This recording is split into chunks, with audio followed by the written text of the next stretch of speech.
Hello नमस्कार। तो कैसे हैं आप सभी का स्वागत है आपके अपने यूट्यूब चैनल एकेडमी उत्थान में। और मैं हूं श्रेया राज। तो फटाफट जुड़ जाइए मेरे साथ, क्योंकि आज मैं आपके लिए लेकर आई हूं क्विज पार्ट 6, यानी कि अब तक आपने क्विज पार्ट 5 तक पढ़ चुके हैं। और चूंकि आपको पता है कि हर क्विज में मैं 50 प्लस क्वेश्चन कराती हूँ, चूँकि यहाँ देखने में 20 क्वेश्चन आपको लग रहे हैं, लेकिन जब मैं इसका डिटेल बताऊँगी तो ये 50 प्लस होंगे। तो इस तरह से सोचिए, आप एक दिन में 50 क्वेश्चन कर रहे हैं, कल 100 हो जाएंगे, 2 दिन में, 3 दिन में 150 हो जाएंगे। इसी तरह से अगर आप लगातार 1 महीने 6 महीने इस क्लास को लेते रहेंगे तो आप कितना गेन कर पाएंगे। और मैं वही क्वेश्चंस आपके लिए लाती हूँ जो कि आजकल के हर एग्जाम में, आपके एग्जाम में पूछे जाते हैं। तो पहले के क्वेश्चन से लेकर लेटेस्ट उनसे जुड़े जो भी जानकारियाँ होती है मैं आपको बताती हूँ। तो इसीलिए ये आपके लिए बहुत लाभदायक होगा, बहुत फायदेमंद होगा। अगर आप भी 2021 में चाहते हैं कि हम सिलेक्शन लें, अपने माता पिता के सपनों को पूरा करें, तो जाके कह दीजिए अपनी माँ से कि माँ तेरी पसीने की हर एक बूंद को मोती सा चमकाऊंगा। माँ तेरी पसीने की हर एक बूंद को मोती सा चमकाऊंगा। माँ तू सपने बड़े देख, क्योंकि पूरा करके मैं दिखाऊंगा। तो आपको भी अपने माता पिता के सपने पूरे करने हैं। आखिर उनकी बूढ़ी आंखें कब तक आपके सिलेक्शन का इंतजार करेगी। तो आपको भी जल्द ही सिलेक्शन लेना है। इसके लिए आप जुड़ जाइए मेरे चैनल से। यहाँ पे हर एक वीडियो जो मैं आपके लिए डालती हूँ कंपटीशन के लिए, चाहे वो ट्रिक हो, टॉपिक हो, क्विज हो, या फिर कोई बेसिक जिसमें जानकारियाँ दी हुई हो, चाहे वो ज्योग्राफी का पार्ट हो या पॉलिटी का, तो इस तरह से ही आपके लिए बहुत लाभदायक होंगे। आप जुड़े रहिए, तैयारी कीजिए और आपको बहुत फ़ायदा मिलेगा। और आप खुद ही 1-2 महीना बाद कहेंगे कि हाँ मेरे में कितना चेंजिंग आया, मैंने कितना अधिक गेन कर लिया। तो इस तरह से आप अगर चैनल पे नए हैं तो चैनल को सब्सक्राइब जरूर कर दीजिएगा। और वीडियो पूरा अंत तक पहले आप देख लीजिए। अगर आपको अच्छा लगे तो लाइक ज़रूर कीजिएगा और कमेंट करके ज़रूर बताइएगा कि आपने कितने क्वेश्चन सही किए और आपको कैसा लगा ये वीडियो। क्योंकि आप कमेंट करते हैं तो हम नई पहल लेके आते हैं, टीचर्स में कॉन्फिडेंस आता है कि चलो हम ये अच्छा कर रहे हैं, इससे स्टूडेंट्स को फ़ायदा मिल रहा है। तो इसीलिए आप ज़रूर मेरे चैनल से जुड़े रहिए। खुद के साथ खुद के दोस्तों को भी बुला लीजिए क्विज करने के लिए, क्योंकि बहुत मज़ा आने वाला है इस क्विज में। हम एकदम फन के साथ, मज़े के साथ नई चीज़ें सीखने वाले हैं। तो चलिए अब स्टार्ट करते हैं आज का क्विज नंबर पार्ट 6। तो मैं इससे पहले आपको बता देती हूँ कि चूँकि ये वाइट बोर्ड की है तो थोड़ी सी वीडियो की क्वालिटी में आपको दिक्कत हो सकती है, आपको क्लियर नहीं दिख सकता। तो इसके लिए क्या कीजिए कि आप जहाँ यूट्यूब पे चला रहे हैं उसे साइड में 3 पॉइंट जो दिख रहे हैं आपको, उस पॉइंट पे क्लिक कीजिए, वहाँ वीडियो क्वालिटी आएगा। आप उससे 480 या उससे प्लस या फिर हायर पिक्चर क्वालिटी उसको प्रेस करें और पिक्चर क्वालिटी थोड़ा बढ़ा लें। इससे क्या होगा कि एक तो आपको क्लियर दिखेगी, दूसरी आपके आई पे किसी प्रकार का इफेक्ट नहीं पड़ेगा। तो इसीलिए आप ऐसा कर ले, आपको चीज़ें बहुत साफ साफ दिखेंगी। आप इसे नोट करते जाएं। मैंने तो कहा कि आप इसे एक कॉपी, अलग से कॉपी बना लीजिए इसकी और ट्रिक की, क्योंकि ये आपको बहुत काम देने वाला है। और एग्ज़ाम टाइम में आप रिवीजन भी करेंगे तो आपको सारी चीज़ें फिर से याद आ जाएंगी, सब कुछ बहुत ही बढ़िया से आपका हो जाएगा। तो इसीलिए मैंने जो भी कहा आप अगर मानेंगे तो बहुत अच्छा होगा आपके लिए। तो चलिए अभी स्टार्ट करते हैं।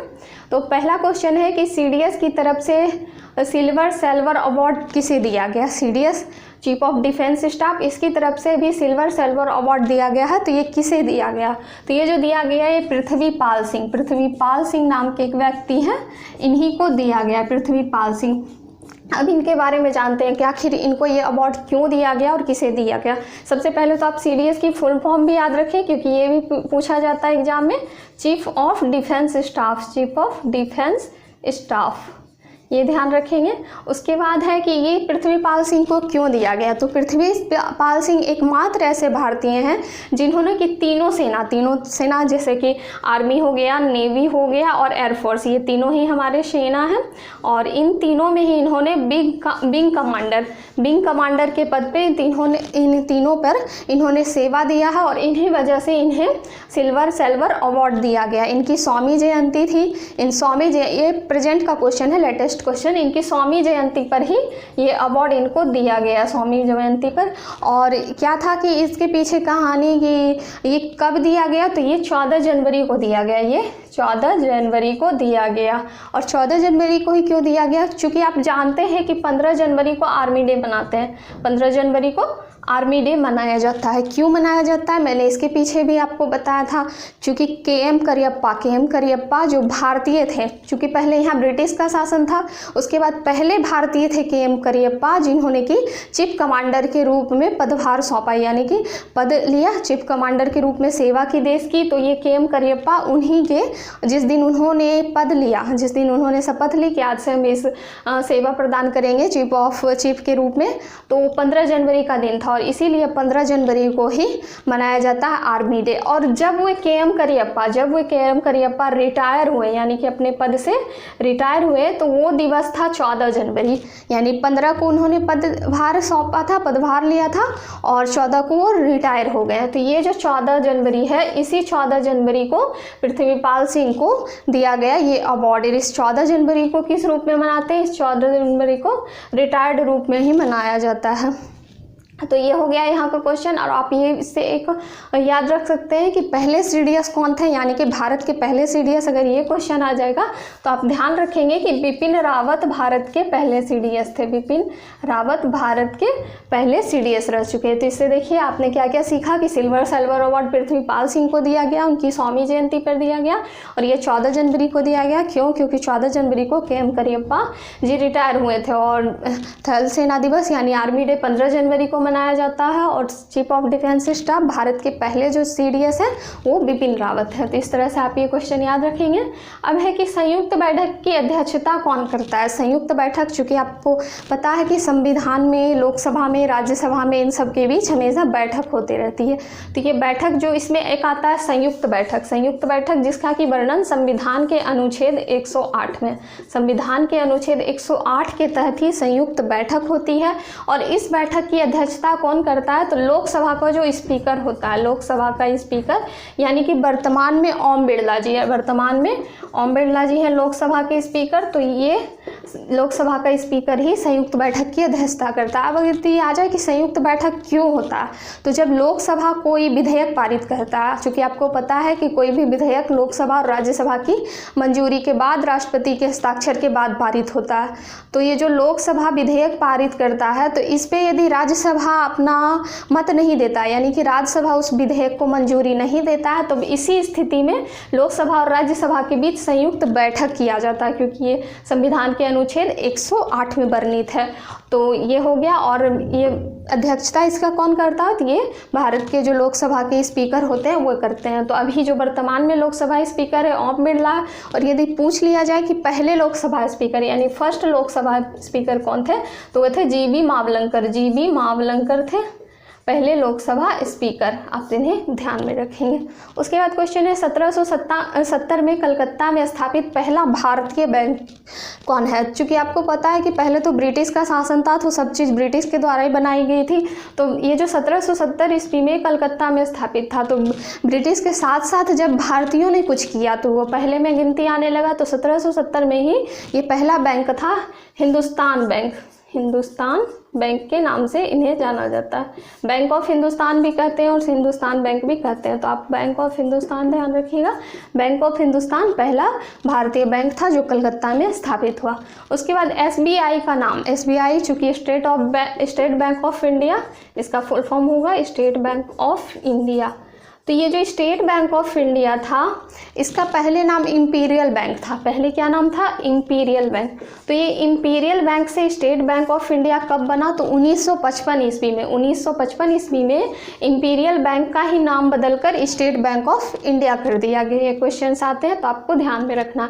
अभी वर्तमान में यदि पूछ लिया जाए कि एसबीआई के अध्यक्ष कौन है, एमडी कौन है, तो आप ध्यान रखेंगे दिनेश खारा जी। दिनेश खारा एसबीआई के वर्तमान में अध्यक्ष या एमडी के रूप में कार्य कर रहे हैं। अब देखिए क्वेश्चन नंबर 5 है संविधान संशोधन अनुच्छेद। आप लोग आंसर देते रहिए कि संविधान संशोधन का किस अनुच्छेद में वर्णन किया गया, यानी किस अनुच्छेद के तहत संविधान में संशोधन किया जाता है। क्योंकि आपको पता है कि जब संविधान बना, लागू हुआ, तो उसमें कई सारे ऐसे चीज़ें थी जिसमें कि संशोधन करने की आवश्यकता थी, यानी कि उसको ठीक करना है, वो नियम कानून आपका सही नहीं है, ऐसा अगर कहा जाए तो उसी में संशोधन की प्रक्रिया के लिए एक अनुच्छेद दिया किया गया, जो कि 368 अनुच्छेद यानी कि अनुच्छेद 368 के तहत संविधान के किसी भी नियम कानून में संशोधन किया जा सकता है, उसे बदला जा सकता है। तो ये तो हो गया संविधान संशोधन अनुच्छेद 368। अब यदि पूछ लिया जाए कि संविधान में पहली बार संशोधन कब हुआ, तो आप इसे ध्यान रखेंगे। ये पहली बार संशोधन हुआ 1951 में। 1951 में फर्स्ट संशोधन हुआ संविधान में। और इससे एक क्वेश्चन ये भी आता है दल बदल से रिलेटेड, वो मैं आपको अनुसूची में भी बता दी हूँ। 52वां संविधान संशोधन, 52वां संविधान संशोधन 1985 में राजीव गांधी के समय में दल बदल कानून पर रोक लगाया गया, जिसमें कि इसी में संशोधन हुआ 52वां संशोधन। तो आप ध्यान रखेंगे। अब ये साइंस का क्वेश्चन है कि किडनी की पत्थरी क्या कहलाती है, यानी कि किडनी की पत्थरी कौन है। तो आप इसे ध्यान में रखेंगे। कैल्शियम ऑक्जिलेट है, कैल्शियम ऑक्जिलेट नामक पदार्थ है, कैल्शियम ऑक्जिलेट, जिसे कि किडनी की पत्थरी कहते हैं। अब ये किडनी की पत्थरी क्या होता है, जब दूषित पानी पीने से या फिर ज़्यादा नॉनवेज जिसे कहते हैं नॉनवेज खाने से, या फिर ज़्यादा भाग दौड़ वाली ज़िंदगी जिसमें कि आप आराम नहीं कर पाते हैं, एक्सरसाइजेस योग वगैरह नहीं कर पाते हैं, तो ऐसे में क्या होता है कि आपकी किडनी में छोटे छोटे पत्थर हो जाते हैं, छोटे छोटे, बड़े नहीं होते हैं, छोटे छोटे पत्थर हो जाते हैं किडनी में, और कभी कभी आपको दर्द का एहसास होता है। तो ये जो किडनी की पत्थरी, यही कैल्शियम ऑक्जिलेट एक पत्थर का रूप लेके यानी पत्थर बनकर किडनी में हो जाते हैं, जिससे कि कभी कभी हमें दर्द का एहसास होता है। तो आप तो छोटे छोटे दर्द इन सबको इग्नोर भी कर देते हैं या फिर कोई दवाई खा लेते हैं।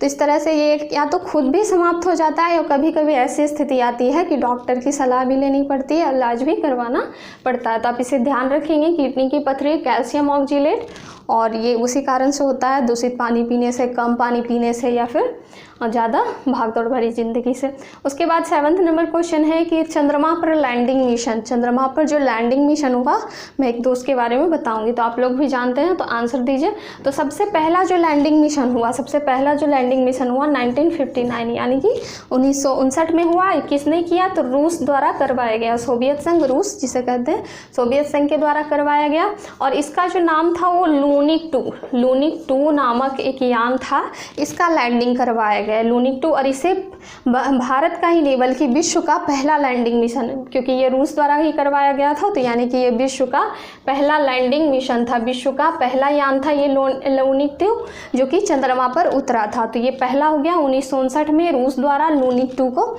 ये विश्व का पहला था जिसे कि चंद्रमा पर उतारा गया। अब यदि इसके जस्ट बाद बात करें तो 20 जुलाई 1969 यानी कि 20 जुलाई 1969 को नासा द्वारा, 20 जुलाई 1969 को नासा द्वारा अपोलो 2 नामक यान को उतारा गया, अपोलो 2 नामक यान को चंद्रमा पर उतारा गया। और ये मानव के साथ था, यानी कि इसमें मानव गया पहली बार चांद पर। तो पहला मानव कौन था, वो नील आर्मस्ट्रॉन्ग चांद पर कदम रखने वाले पहले व्यक्ति थे, यानी कि सबसे पहले चांद पर कौन गया, तो नील आर्मस्ट्रॉन्ग। 20 जुलाई 1969 को नासा के द्वारा भेजा गया था अपोलो 2, उसी यान के साथ नील आर्मस्ट्रॉन्ग चांद पर कदम रखने वाले पहले व्यक्ति बन गए। तो आप इसे ध्यान में रखिएगा।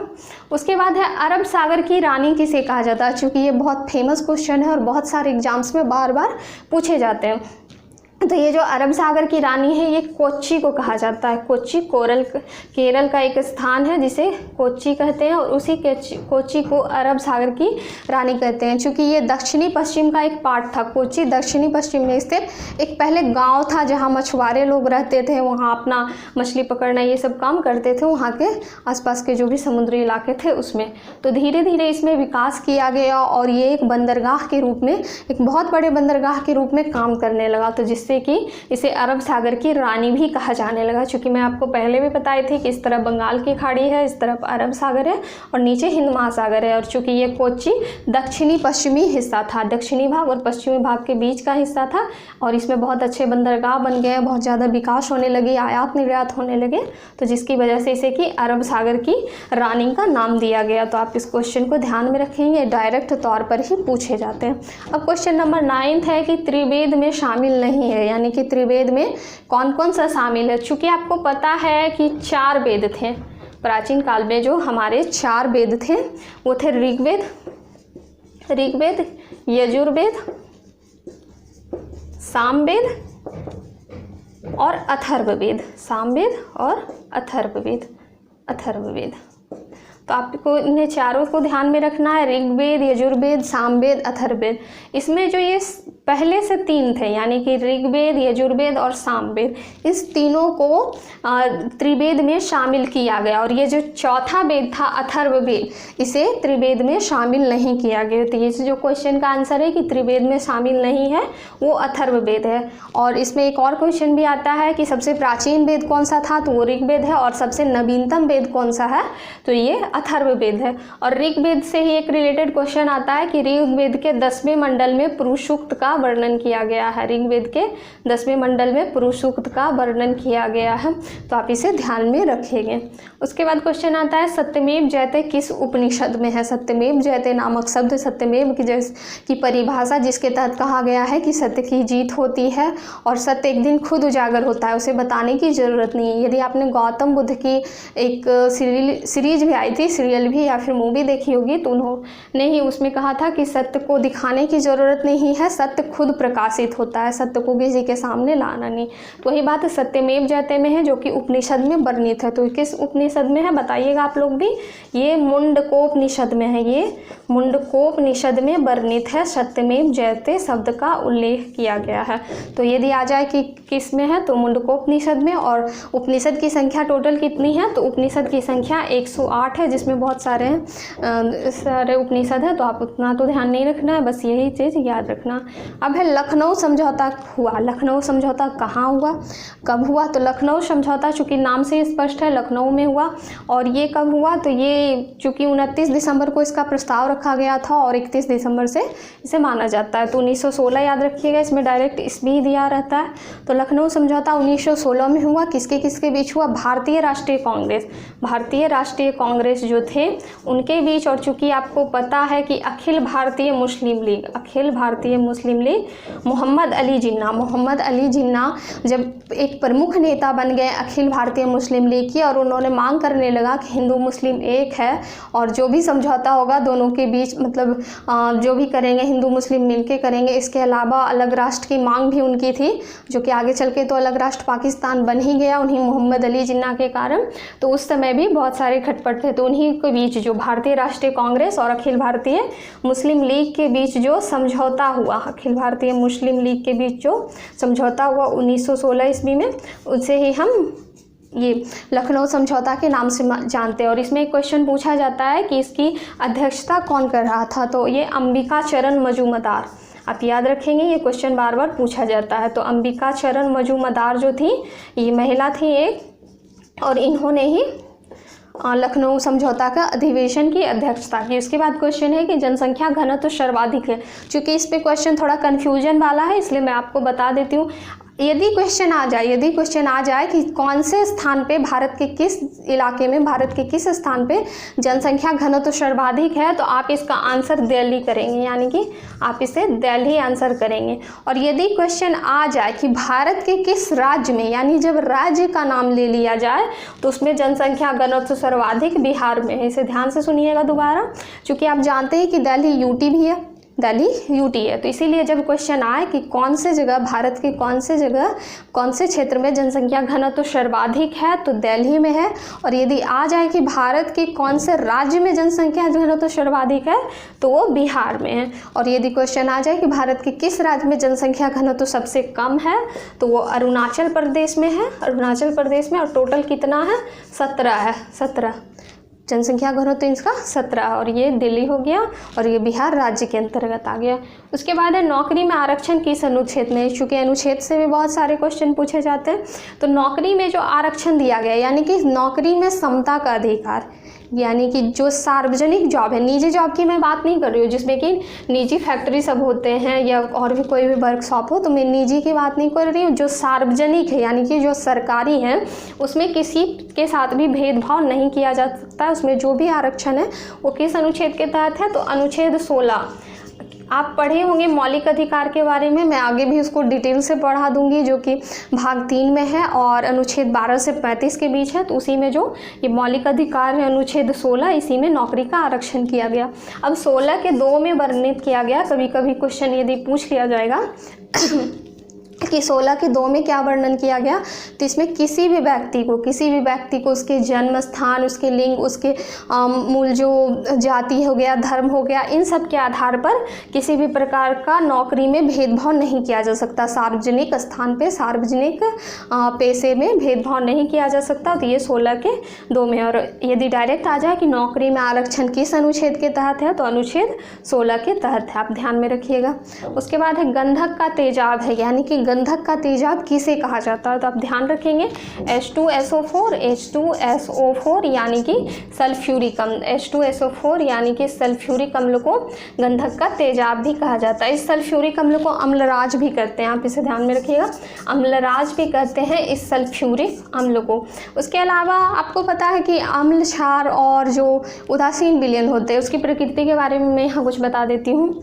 तो जिसका pH मान तो आप लोगों ने पढ़ा होगा, जिसका pH मान 7 से कम होता है, जिसका pH मान 7 से कम होता है, 7 से लेस देन जिसका pH मान होता है कम, उसे हम अम्ल की श्रेणी में लाते हैं, वो अम्ल होता है। और जिसका pH मान 7 से अधिक होता है प्लस, उसे हम क्षार कहते हैं, उसे क्षार कहते हैं। और ये जो 7 होता है ये उदासीन विलयन है, 7 उदासीन विलयन है, जिसमें कि किसी भी प्रकार का स्वाद नहीं होता है, जो ना अम्ल होता है ना क्षार होता है। आप यदि बारिश के पानी को देखेंगे, बारिश के पानी को चखेंगे तो पता चलेगा कि उसमें कोई स्वाद नहीं है, वो उदासीन है। और जल का शुद्ध रूप भी बारिश के पानी को ही कहा जाता है। तो यानी कि बारिश के जल का pH मान भी 7 हो जाएगा, और 7 से कम जो भी रहेगा वो अम्ल आएगा, 7 से ज़्यादा जो भी रहेगा वो क्षार की श्रेणी में आएगा। चलिए अब आगे का क्वेश्चन देखते हैं। SDG कितना है, ये प्रेजेंट टाइम का लेटेस्ट क्वेश्चन है। तो SDG का मतलब होता है sustainable development goal, sustainable development goal, sustainable development goal. और ये कितना, यानी कि सतत विकास जो भी है, सस्टेनेबल डेवलपमेंट गोल SDG सतत विकास। तो ये UNO जो होता है, UNO के बैठक में SDG को बढ़ाने की बात देखी गई है, उसका एक लक्ष्य रखा गया है कि इसे कितना किया जाए। तो अभी तो सस्टेनेबल गोल 17 है, और ये लक्ष्य कब से कब तक रखा गया है, तो आपको ये क्वेश्चन ध्यान में रखना है। ये लक्ष्य 2015 से 30 के बीच रखा गया है, यानी कि 30 तक में सस्टेनेबल को बढ़ाना है, 30 तक में 17 करना है। तभी यदि वर्तमान में पूछा जाएगा कि SDG गोल कितना है, तो 17 है। और ये कब से कब तक के बीच लागू किया गया है, तो 2015 से 2030 के बीच, और इसका full form sustainable development goal, तो आपको ध्यान में रखना है। उसके बाद है, मैं चूँकि 15 क्वेश्चन कराने के बाद आपको ये भी कराती हूँ, दिवस के प्रमुख दिवस के रूप में कुछ क्वेश्चंस लेकर आती हूँ, क्योंकि प्रमुख दिवस से 1 से 2 क्वेश्चन आ भी जाते हैं, मेरी सारी पिछली वीडियो में भी है और आज भी हम देखेंगे।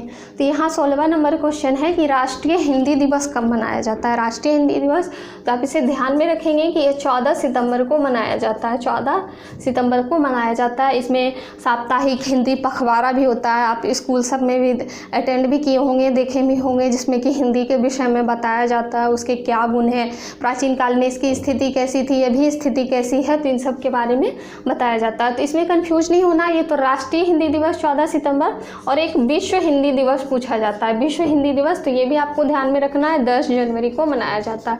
तो इन दोनों क्वेश्चन में आपको कंफ्यूज नहीं होना है, विश्व हिंदी दिवस 10 जनवरी और राष्ट्रीय हिंदी दिवस 14 सितंबर को मनाया जाता है। अब आते हैं ओजोन दिवस। चूँकि आप ओजोन परत के बारे में जानते हैं कि जो ओजोन परत है ये हमारे पृथ्वी के दूसरे मंडल समताप मंडल में पाया जाता है, और ये सूर्य से आने वाली, सूर्य से जो भी परावैंगनी किरणें आती हैं, जो भी खतरनाक किरणें आती हैं, उनसे हमारी पृथ्वी की रक्षा करती है, यानी कि उससे पृथ्वी पर डायरेक्ट पहुंचने नहीं देती है। लेकिन पृथ्वी पर जो ये गतिविधियां, यानी जिसे नवीनीकरण कर सकते हैं, जैसे कि नई नई चीज़ें, जैसे रेफ्रिजरेटर से जो गैस निकलती है, CFC क्लोरोफ्लोरोकार्बन, इन सब की वजह से ये जो ओजोन परत है, ये ओजोन परत है, इसमें कि धीरे धीरे इसकी परत पतली हो रही है, इसकी जो लेयर है ये पतली होती जा रही है, जिसकी वजह से कि सूर्य की किरण डायरेक्ट पृथ्वी तक पहुंच रही है। तो इससे हमारे पृथ्वी पर ग्लोबल वार्मिंग बढ़ रहा है, तापमान की समस्या बढ़ रही है। तो इसीलिए जब 1985 में इस ओजोन में अंटार्कटिका के ऊपर छिद्र का आभास हुआ, एक अंटार्कटिका स्थान है, मैंने आपको बताया था, तो उस स्थान पे ऊपर छिद्र का आभास होने लगा, जिससे कि वैसे भी सूर्य की किरण जो डायरेक्ट पृथ्वी पर पड़ती है तो इससे बहुत सारी बीमारियां होती है, त्वचा कैंसर से रिलेटेड। तो जब वहाँ एहसास हुआ छिद्र का, तो ये एक विषय बन गया कि चिंता का विषय बन गया कि इसको अब ठीक करना है, इसके बारे में लोगों को जागरूक करना है। तो तभी उसी के 85 के बाद ही 16 सितंबर 1987 को कनाडा के मॉन्ट्रियल में, कनाडा का एक इलाका है मॉन्ट्रियल, जहाँ की मॉन्ट्रियल प्रोटोकॉल हुआ था। मॉन्ट्रियल में ही मॉन्ट्रियल प्रोटोकॉल हुआ था, जिसमें एक ये सम्मेलन कह लीजिए, मॉन्ट्रियल प्रोटोकॉल एक सम्मेलन है ओजोन परत के संरक्षण के लिए, और इसी से शुरू हुआ 16 सितंबर को प्रत्येक वर्ष ओजोन दिवस मनाना। यानी कि प्रत्येक वर्ष 16 सितंबर को ओजोन दिवस मनाया जाता है, जिसमें कि लोगों को ओजोन परत की जो खासियत है, उससे लोगों को क्या, उसके ख़त्म होने से नुकसान है, इन सब के बारे में बताया जाता है। तो इसीलिए ओजोन दिवस 16 सितंबर को मनाया जाता है। अब है कि एयरफोर्स डे कब मनाया जाता है, तो मैं वहाँ भी आपको आर्मी डे के बारे में बता रही थी, अब मैं यहाँ एयरफोर्स के बारे में बताती हूँ। तो 8 अक्टूबर को एयरफोर्स डे मनाया जाता है। 8 अक्टूबर को एयरफोर्स डे मनाया जाता है। इसी तरह से आर्मी डे 15 जनवरी, और फिर वो नौसेना दिवस यानी कि नेवी डे 4 दिसंबर, इस तरह से मनाया जाता है। तो 8 अक्टूबर को एयरफोर्स डे मनाया जाता है, जिसमें कि एयरफोर्स बहुत सारे करतब दिखाते हैं। आप यदि न्यूज़ चैनल पे देखे होंगे तो उनमें से पायलट सब एरोप्लेन, ये फाइटर प्लेन, ये सबको तरह तरह की गतिविधियों के माध्यम से उड़ाते हैं, दिखाते हैं, और उसमें अपने शक्ति का प्रदर्शन करते हैं। यानी कि भारतीय एयरफोर्स जो वो कितनी शक्तिशाली है, उनकी कितनी पावर है, इन सब का वो प्रदर्शन करते हैं, लोगों को दिखाते हैं, अन्य देशों को भी दिखाते हैं इस तरह से। तो ये एयरफोर्स जो अभी वर्तमान में, यदि एयरफोर्स के चीफ के बारे में पूछ लिया जाए कि कौन है, तो ये भदौरिया जी हैं, राकेश भदौरिया, इनका नाम है राकेश भदौरिया। आप ये भी ध्यान रखेंगे क्योंकि वर्तमान में क्वेश्चंस पूछे जाते हैं। तो राकेश भदौरिया हैं एयरफोर्स। और ये अंतर्राष्ट्रीय बालिका दिवस कब मनाया जाता है, तो ये 11 अक्टूबर को मनाया जाता है। 11 अक्टूबर को अंतर्राष्ट्रीय बालिका दिवस मनाया जाता है। और चूँकि मैं आपको राष्ट्रीय बालिका दिवस के बारे में बताई थी कि राष्ट्रीय बालिका दिवस कब मनाया जाता है, तो ये 24 जनवरी को मनाया जाता है। 24 जनवरी को राष्ट्रीय बालिका दिवस मनाया जाता है। क्योंकि मैं आपको यहाँ एक क्वेश्चन बताई थी कि हरियाणा के पानीपत ज़िले से 22 जनवरी 2015 को बेटी बचाओ बेटी पढ़ाओ योजना का शुभारंभ हुआ था, जिसमें कि एक अभियान चलाया। क्योंकि आप जानते हैं कि हरियाणा सब ऐसे इलाके हैं जहाँ की बेटियों को उतनी अहमियत नहीं दिया जाता है, उसे गर्भ में ही मार दिया जाता है, क्योंकि वहाँ लगता है कि बेटियाँ कुछ नहीं कर सकती, वो एक तरह की बोझ होती है। इसी वजह से सरकार के लिए वहाँ लिंगानुपात भी सबसे कम है, सरकार के लिए एक चिंता का विषय था, और सरकार ने वहाँ बेटियों को लेकर अलग अलग योजनाएं चलाई। तो इसी में एक योजना थी 22 जनवरी 2015 को चलाया गया, बेटी बचाओ बेटी पढ़ाओ, हरियाणा के पानीपत जिले से। तो इसी 22 जनवरी के बाद 24 जनवरी को राष्ट्रीय बालिका दिवस के रूप में मनाया जाने लगा। इस दिन सब जगह सम्मान समारोह भी होता है, ये सब होता है, जहाँ बेटियों को अच्छे कामों के लिए सम्मानित किया जाता है, प्रेरित किया जाता है। तो इसी तरह से अंतर्राष्ट्रीय बालिका दिवस 11 अक्टूबर को मनाया जाता है, लेकिन राष्ट्रीय बालिका दिवस 24 जनवरी को मनाया जाता है। अब खाद्य दिवस के बारे में कि खाद्य दिवस कब मनाया जाता है, तो ये 16 अक्टूबर को मनाया जाता है। 16 अक्टूबर को मनाया जाता है, और इसमें खाद्य से रिलेटेड जो भी चीज़ें होती हैं उन चीज़ों के बारे में बताया जाता है। तो इसकी यदि शुरुआत के बारे में पूछ ली जाए कि कब से शुरुआत हुआ, तो ये 1980 यानी कि 1980 से इसकी शुरुआत हुई। ये UNO द्वारा भी मनाया जाता है, और वर्ल्ड फूड प्रोग्राम WFP के द्वारा भी मनाया जाता है। तो ये जो खाद्य दिवस है, आपको मैं इधर हाल ही में बताई थी कि 2020 का जो शांति का नोबेल पुरस्कार मिला, 2020 का शांति का नोबेल पुरस्कार मिला, वो वर्ल्ड फूड प्रोग्राम को ही मिला, वर्ल्ड फूड प्रोग्राम को मिला है। तो आप इसे भी ध्यान रखिएगा, ये लेटेस्ट का क्वेश्चन है। और ये खाद्य दिवस भी 16 अक्टूबर को मनाया जाता है, 1980 में इसकी शुरुआत हुई। तो चलिए, आज मैंने ये सारा क्वेश्चन आपसे करवा दिया, सारे क्विज करवा दिए। आई होप कि आप बहुत कुछ सीखे होंगे इसमें नया, और बहुत सारी चीज़ें आप जानते भी होंगे, और जो जानते होंगे उनका तो आपके लिए रिवीजन हो गया। तो इस तरह से आप हर रोज़ मेरे क्विज से जुड़िए, आप बहुत कुछ सीखेंगे। मैं पहले भी कहती हूँ, आज भी करती हूँ। तो ये तो समाप्त हुआ। कल फिर मैं 4 बजे हर शाम ये लाइव होता है, तो आप लाइव जुड़िए, आंसर्स दीजिए, और ये भी वीडियो ख़त्म होने के बाद भी बताइए कि आपने कितने मार्क्स सही किए और कैसा लगा। तो चलिए, आज तो इतना ही है, और कल फिर मैं लेकर आऊँगी। तब तक के लिए मेरे और वीडियो भी देखते रहिए, और घर पर रहिए, सुरक्षित रहिए, अपने और अपने परिवार का ख्याल रखिएगा। तो चलिए, जय हिंद, धन्यवाद।